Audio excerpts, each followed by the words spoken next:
Let's turn you to our morning business report. Meta facing questions over whether its protections for teenage Instagram users actually works. And experts have found troublesome levels of toxic pesticides in some popular food items. Channel 3's Jane King is live at the New York Stock Exchange with those stories and more. Good morning, Jane. Hi, Caitlin and Tracy. Good morning. Yes, the Washington Post reports that it tested Instagram's teen protections, and they didn't work that well. Now, a Sacramento high school senior used a burner phone to create a test Instagram account for a hypothetical 16-year-old boy. And as of this past fall, all accounts used by teens are supposed to automatically filter out sensitive content, among other protections for mental health and safety. But this senior says the test account received recommended sexual content that left little to the imagination.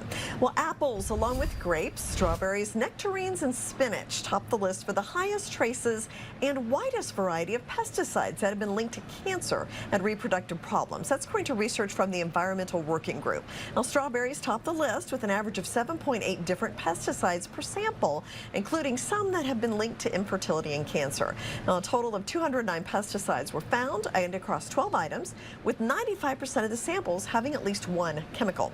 And the Transportation Department under the Biden administration accused Southwest of misleading passengers, a claim the company rejected. So now the Trump administration, the Transportation and Justice Departments have dropped that lawsuit against Southwest. The suit alleged Southwest overstuffed its schedule with flights that it couldn't operate on time.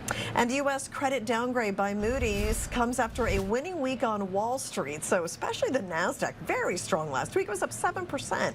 But this credit downgrade is sending interest rates higher. So the stock market is lower this morning. The Dow's down more than 300. Live from the New York Stock Exchange, I'm Jane King. Back to you.